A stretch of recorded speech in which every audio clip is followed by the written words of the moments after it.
बच्चों, कैसे हैं आप? आशा करती हूँ कि आप अपने घरों में सुरक्षित होंगे, अच्छे होंगे। बच्चों, जैसे कि हमने आपकी वसंत पाठ्य पुस्तक शुरू कर दी है। पहला आपने पढ़ा है कविता, जिसमें आपकी कविता थी कि हम पंछी उन्मुक्त गगन, वह चिड़िया जो, है ना। आज आपका दूसरा पाठ शुरू करने जा रही हूँ। पूरा पाठ मैंने आपको इसमें संलग्न कर दिया है, लेकिन मैं पूरा पाठ का सारांश आपको बताने वाली हूँ। आपके पाठ का नाम है बचपन और लेखिका है कृष्णा सोवती जी। बच्चों, इसमें उन्होंने अपने बचपन के दिनों के बारे में बताया है कि जब वो छोटी थी तो कैसे जीवन व्यतीत करती थी, उनका बचपन किस तरह का था और आपके और हमारे बचपन से कितना अलग था। उन्होंने पूरा प्रयास बताने की सब कुछ बताने का प्रयास किया है और कहीं ना कहीं उन्होंने तुलना भी की है आजकल के बचपन से, जो आप लोग जी रहे हैं और जो उन्होंने जिया। तो वो बताएंगे कि बताने का उन्होंने प्रयास किया है। पूरा उन्होंने बताया है कि कितना अंतर था उनके और आपके बचपन में। देखिए, आपके फर्स्ट पेज पे ये स्टार मार्क किया हुआ है, तो मैं इसी को पढ़ के बताऊंगी। ये इस पूरे पेज का छोटा सा सारांश है ना। इसमें वो बताने का प्रयास कर रही हैं, क्या बताने का प्रयास कर रही हैं कि जैसे मैंने आपको बताया कि वो अपने बचपन के बारे में कुछ बताना चाहती हैं। धीरे धीरे जब वो बड़ी हो गई तो वो पिछली शताब्दी में पैदा हुई थी। पिछली शताब्दी का अर्थ है बेटा 100 वर्षों का समूह। तो वो पिछली शताब्दी की बात कर रही हैं। उसमें जब वो बड़ी हो गई थी तो वो थोड़ी सी समझदार हो गई थी। बचपन में उन्होंने रंग बिरंगे कपड़े पहने, अलग अलग रंग की फ्रॉक पहनी, हल्के रंग बहुत पसंद थे उनको। और उन्हें वो जो उन्होंने मनोरंजन किया अपने बचपन में, जो एंजॉय किया, वो आज भी उन्हें याद आता है और उसको एंजॉय करने लगते हैं। और सबसे अच्छा किस्सा उन्हें याद आता है मोजों का। मोजों का अर्थ होता है सॉक्स, जुराबे, कि वो कैसे अपने जुराबों को धोती थी। मतलब उन्होंने जुराब का ही जिक्र क्यों किया बच्चों? क्योंकि उन्होंने जुराब का जिक्र इसलिए किया, वो अच्छे खासे परिवार से थी, अमीर थी बहुत, लेकिन उसके बावजूद कुछ काम थे जो उन्हें खुद करने पड़ते थे। जैसे कि देखो बच्चों, अगले पेज पे मैं बताने जा रही हूँ। वो कह रहे कि वो बहुत लंबी सैर पे निकल जाते थे। उन्होंने लंबी सैर की है सुबह सुबह, और वहाँ जो था मौसम बहुत ठंडा रहता था। देखो इस पेज पे यहाँ स्टार मार्क किया हुआ है, तो स्टार मार्क को मैं रीड करना चाहूँगी। उससे पहले देखो लिखा हुआ है कि उन दिनों घरों में ग्रामोफोन थे। ग्रामोफोन, रेडियो और टेलीविज़न नहीं थे। ग्रामोफोन होता है बेटा कि जैसे आप लोगों में देखो लाउड स्पीकर टाइप में, है ना, लाउड स्पीकर जो चलता है, उसी तरह के घर में एक ग्रामोफोन होता था जो बहुत अमीर लोगों के घरों में होता था। आम इंसान, साधारण व्यक्तियों के जीवन में वो सुविधा भी नहीं थी। और रेडियो और टेलीविज़न तो थे ही नहीं, है ना। आप देखिए उसमें क्या बताने की कोशिश कर रही हूँ। जुराबों का जो जिक्र मैंने किया था, वो हर रविवार की सुबह अपने जूते पॉलिश करती थी, या उन्हें करना पड़ता था, उनके माता पिता उन्हें कहते थे। उन्हें अब भी याद है कि बूट पॉलिश करना अच्छा लगता था। पहले जूते इतने आरामदेह नहीं होते थे जितने आजकल आप लोगों को मिलते हैं। कई बार क्या होता है कि वो बताने का प्रयास करें कि जब वो उस जमाने में जूते पहनती थी ना बच्चों, तो वो जूते इतने सख्त होते थे कि वो काट जाते थे। काट कहाँ जाते थे? जब आप शूज़ डालते तो आपके एंकल्स होते हैं, है ना, एंकल्स, जिसे हम टखने बोलते हैं। तो आपके जब शू आप पहनते तो वहाँ पर आता है उसका किनारा, तो उस किनारे से वो शूज़ की वजह से, जूतों की वजह से वो कट जाते थे और वो जख्म में बदल जाते थे वो, है ना। तो बताने का प्रयास कर रही है कि जैसे जूते आजकल आपको मिल रहे हैं कंफर्टेबल, आरामदायक, उस ज़माने में वो जूते नहीं होते थे। तो वो क्या इलाज करती थी फिर इनका? वो शनिवार को कैस्टर, उनका इलाज वो क्या करती थी, उस पर तेल लगा देती थी हल्का हल्का, ताकि वो नरम हो जाए, है ना। और शनिवार को उनको क्या करना पड़ता था? शनिवार को उनको कैस्टर ऑयल पीना पड़ता था। ये भी बहुत ज़्यादा ज़रूरी था उनके लिए। एक तरह से उनके नियम बने हुए थे कि शनिवार को उन्हें कैस्टर ऑयल पीना पड़ता था। उन दिनों आज की तरह रेडियो टेलीविज़न नहीं थे, जैसे मैंने आपको बताया। केवल कुछ घरों में ग्रामोफोन हुआ करते थे जिससे वो संगीत सुनकर अपना मनोरंजन कर लेते थे। अगले पेज पे देखिए बच्चों, उनके बचपन का ही हम जिक्र कर रहे हैं। अभी पूरा जो आपका पाठ है इसमें पूरी तरह से लेखिका ने अपने बचपन का जिक्र किया है। इस पाठ में देखिए सबसे पहली लाइन वो क्या बताने, अब उनके खाने पीने की आदतों के बारे में बताने का प्रयास किया गया है कि उस जमाने में क्या क्या था। चने जोर गरम और अनार के दाने का चूर्ण, शायद आपको पता भी ना हो, अब तो फिर भी आपको अनार के दाने की छोटी छोटी गोलियां मिलती है, लेकिन उनके ज़माने में क्या होता था, चने जोर गरम अनार के दाने का चूर्ण। वो बहुत खुश हो जाती थी उनको खाकर। उनके ज़माने में इस तरह की चीज़ें मिलती थी। अब देखिए बेटा, जो स्टार मार्क किया हुआ है हम वापस उस पर आ रहे हैं ऊपर, है ना। वो क्या खाने को बता रही हैं, कुल्फी कचौड़ी समोसा खाने को मिलते थे। वो कह रहे हैं बच्चों को क्या खाने को मिलते थे, कुल्फी, जिसको हम आजकल मटका कुल्फी कहते हैं, कुल्फी कचौड़ी समोसा खाने को मिलते थे। और गर्मियों में कोक पेप्सी की जगह क्या होते थे, हम तो कोल्ड ड्रिंक्स पी लेते हैं आजकल, लेकिन उन्हें क्या मिलते थे, शहतूत। शहतूत बेटा फल होते हैं, जिस मैं जो नाम बता रही हूँ अभी, शहतूत, फालसे। और शहतूत तो इतने मीठे होते हैं बेटा, अगर आप लोगों ने कभी खाया तो, आप जिन बच्चों ने खाए होंगे उनको इसका स्वाद का पता होगा कि जैसे मुंह में चाशनी घुल गई हो। शहतूत का जिक्र किया है, फाल से भी फल है। और वो क्या कह रही हैं कि कोल्ड ड्रिंक की जगह किसने ले ली थी, शरबत ने, शरबत खसखस का, जिससे खसखस का शरबत पीती थी वो। लेकिन हम शरबत को आजकल आम भाषा में क्या बोलते हैं, रूह अफ़ज़ा। जो आप देखना गर्मियाँ आ गई हैं, आप अपने घरों में वो रेड कलर का होता है ना, उसको ठंडे पानी में मिलाकर पीते हैं, या कोल्ड ड्रिंक पी लेते हैं, नींबू की शिकंजी बना लेते हैं। इस तरह के हम कई कोल्ड ड्रिंक आइटम तैयार कर लेते हैं, लेकिन उनके ज़माने में क्या था, खसखस का शरबत।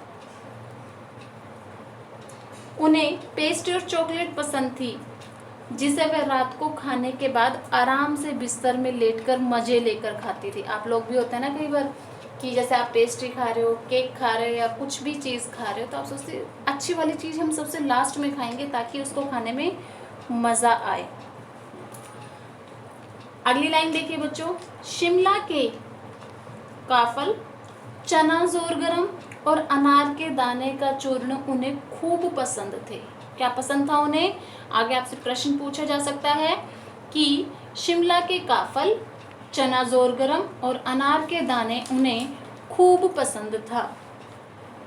बच्चों इसी पेज पे अब नीचे आ जाइए, देखिए स्टार मार्क क्या हुआ है, अगला क्या है, लेखिका ने शिमला रिज पर खूब मज़े किए हैं। शाम के रंगीन गुब्बारे, सामने जाखू का पहाड़, चर्च की बजती घंटियाँ और इसका संगीत मनोहारी था। जब वो शाम को घूमने के लिए निकलती थी शिमला में, तो क्या अच्छा लगता था उनको, कलरफुल रंग बिरंगे गुब्बारे, जाखू का पहाड़, चर्च की बजती हुई घंटियाँ और उनका संगीत उनके मन को मोह लेता था। सूर्यास्त का दृश्य जो होता था उस ज़माने में, उनके समय में शिमला का, और आज भी पोल्यूशन की वजह से इतना अच्छा नहीं होता, लेकिन आज भी दृश्य बहुत अच्छा माना जाता है, सुहावना माना जाता है। तो अपने ज़माने की बात कर रही हैं कि सूर्यास्त का दृश्य बहुत सुहाना लगता था। उस समय इतनी तेज़ रफ्तार वाली रेलगाड़ियाँ भी नहीं थी जैसे आज के ज़माने में है। कभी कभी हवाई जहाज़ देखने को मिल जाते थे, लगता था कि कोई भारी भरकम पक्षी तेज गति से उड़ा जा रहा है। आपको पता है बच्चों आजकल एरोप्लेन क्या होते हैं, हवाई जहाज़ क्या होते हैं, हेलीकॉप्टर क्या होते हैं, है ना। लेकिन उस ज़माने में थे तो सही हवाई जहाज़, लेकिन बहुत कम मात्रा में। और जब कभी उनके क्षेत्र से हवाई जहाज़ उड़कर जाता था तो वो क्या मान लेती थी अपने बचपन में कि बहुत बड़ा कोई पक्षी उनके एरिया से उड़कर जा रहा है। अब अगले पेज की ओर रुख करते हैं बच्चों।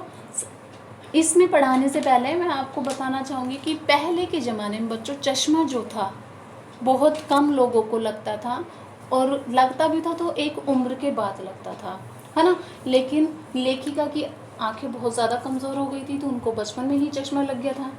और जैसे मैंने आपको बताया कि उनकी और हमारी आज की ज़िंदगी में बहुत अंतर है। आज आप लोग देखते हैं, आप में से भी कुछ बच्चों के स्पेक्स लगे हुए होंगे या आपसे भी छोटे भाई बहनों के चश्मे लग जाते हैं, तो हमारे लिए तो आज आम बात हो गई है। लेकिन उस ज़माने में किसी बच्चे को चश्मा लगना बहुत बड़ी बात मानी जाती थी कि बच्चे के चश्मा लग गया तो या तो खान पान सही नहीं है या कैसे कुछ भी कारण बताकर बहुत बड़ी बात मानी जाती थी। तो यही हुआ हमारी लेखिका के साथ। उनको भी चश्मा लग गया। चश्मा लग गया तो क्या है, उनको दूर का ठीक लगने लग गया। लेकिन घर में जो शरारती भाई बहन होते हैं, आपके घरों में भी होंगे, है ना, तो उनके जब भाइयों को पता लगा कि लेखिका को चश्मा लग गया है तो उन्होंने उसका मजाक उड़ाना शुरू कर दिया। क्या मजाक उड़ाना शुरू कर दिया? देखो बेटा, स्टार मार्क से जो पहले वाली लाइन आ रही है हमारी, उसमें उन्होंने क्या कहा, क्या कहते थे जो उन्हें याद आ गया एकदम से, वो क्या कहते थे कि फ्रेम लगाने के बाद उसकी सूरत क्या है, लंगूर की तरह लग रही है। अपनी बहन को क्या चिढ़ाते हैं वो, लंगूर की तरह लग रही है। तो लेखिका को शुरू में तो चश्मा लगाना बड़ा अजीब लगा, लेकिन डॉक्टर क्या कहते थे उसको कि बेटा आप थोड़े दिन लगाओ, उसके बाद वो चश्मा उतर जाएगा। लेखिका अब इस पड़ाव में, उम्र के इस पड़ाव में आकर वो कहती है कि बचपन का लगाया हुआ चश्मा आज तक नहीं उतरा। और जब मैंने पहली बार अपनी आंखों पर चश्मा लगाया था तो मेरे भाई ने क्या कहकर मुझे चिढ़ाया था, वे कहते थे कि उसकी सूरत कैसी लग रही है, लंगूर की तरह। और अब चश्मा जो है मेरे उम्र के इस पड़ाव में भी मेरा एक अंग ही बनकर रह गया है। लेखिका ने अनेक टोपियाँ इकट्ठी कर रखी हैं जिन्हें वह आज भी लगाना पसंद करती है। लेखिका ने अपने बचपन के दिनों में बच्चों कुछ कलेक्शंस की थी जिसमें टोपियाँ थी, इकट्ठी की थी, जिन्हें जब भी अब वो अपने बचपन को याद करती है तो उन्हें लगाना पसंद करती है। तो बच्चों, ये वो मुख्य बिंदु थे जो लेखिका के जीवन से संबंध रखते थे, जो लेखिका के जीवन में अहम भूमिका निभाते थे। इसमें हमने आपको बताया कि लेखिका हर संडे को, हर रविवार को अपनी जुर्राबें धोती थी, अपने जूतों पर पॉलिश करती थी, उनके जो मैंने आपको बताया था एंकल जो पार्ट होते हैं वहाँ पर तेल लगा कर रखती थी, मोम लगाती थी ताकि वो सॉफ्ट हो जाएं। हर शनिवार को उनको कैस्टर का ऑयल पीना पड़ता था, है ना। खाने में मैंने आपको बताया था कि उनको चने जोर गरम खाना पसंद था, फालसे पसंद थे, कोल्ड ड्रिंक की जगह उन्हें शरबत पीने को मिलता था, पेस्ट्री पसंद थी। ये उनके खाने पीने की हो गई थी बातें। फिर उनके सैर का था, घूमने का, शिमला का माहौल बताया गया है आपको कि कितना सुहावना चित्रण होता है, सुहावना मौसम लगता है जब सूर्यास्त होता है शिमला के मौसम में, है ना बच्चों। और आखिरी पॉइंट मैंने उनके चश्मे के बारे में आपको बताया है। तो बच्चों, ये पूरे पाठ का आपका सारांश है, जिसमें ये आपके पूरे पाठ का सारांश है जिसमें आपको लेखिका के बारे में पता लगा है। इसी पाठ के अंतिम में शब्दार्थ दिए गए हैं। जब आप इस पाठ को रीड करोगे, जब इस पाठ को पढ़ोगे तो कुछ शब्द आएंगे, है ना। तो मैं एक बार आपको शब्द और दोहरा देती हूँ ताकि उनका अर्थ आपको समझ में आ जाए। देखिए, पहला शब्दार्थ दिया हुआ शब्द हमारा फ्रिल। फ्रिल का अर्थ होता है झालर, कि झालर लगी होती हैं, है ना। जैसे आजकल फ्रिल वाले सूट चल रहे हैं लड़कियों के, आपने देखा होगा, ब्लाउज चलते हैं कई बार, तो वो फ्रिल जो अलग से कपड़ा जोड़कर लगाया जाता है उसको फ्रिल बोलते हैं। तो झालर वाली फ्रॉक डालती थी बचपन में लेखिका। ओलिव ऑयल हम इजीली बोल लेते हैं आज के ज़माने में ओलिव ऑयल, लेकिन इसका हिंदी मीनिंग क्या है, हिंदी अर्थ क्या है, जैतून का तेल। अगला है कैस्टर ऑयल, जो लेखिका को हर शनिवार को पीना पड़ता था, वो क्या है, अरंडी का तेल। खुराक, खुराक का मतलब होता है जैसा आप लोग दवाई लेके आते हो, डॉक्टर कहते हैं कि ये इतनी खुराक देनी है, एक निश्चित मात्रा, है ना, कि आपको एक गोली लेनी है, 2 लेनी है, 1.5 लेनी है, 1.5 लेनी है, इस तरीके से एक निश्चित मात्रा। स्टॉक का अर्थ होता है भंडार, किसी चीज़ की कलेक्शन, संग्रह करना उसका। बुरकना, चूर्ण, बिल्कुल बारीक चूर्ण जैसा कोई पदार्थ, जैसे आप सलाद में ऊपर से नमक बुरकाते हो, चाट मसाला बुरकाते हो, उसे बुरकना बोलते हैं, या छिड़कना। छुटपन का अर्थ है बचपन। कमतर का अर्थ है ज़्यादा छोटा, लघुतर। हृष्ट पुष्ट का अर्थ है तगड़ा, हट्टा कट्टा। कोलाहल, शोर, हंगामा। अटपटा, टेढ़ा, कठिन, है ना। आश्वासन, भरोसा। खोजना, झुंझुलाना, क्रुद्ध होना। सहल, आसान। तो बच्चों ये था आपका पाठ बचपन। अभी आज सिर्फ मैं आपको आपके पाठ के बारे में ही बता रही हूँ। तो आपका जो होमवर्क आएगा, गृह कार्य आएगा, वो सिर्फ आपका चैप्टर रीडिंग का ही रहेगा। अगला जो गृह कार्य आएगा वो इसके प्रश्न उत्तर आएंगे। तो बच्चों आप कंफ्यूज मत होना कि मैम किस के क्वेश्चन आंसर हमें दे दिए हैं। तो आपके बचपन पाठ के ही प्रश्न उत्तर आएंगे अगले। ओके, धन्यवाद बच्चों।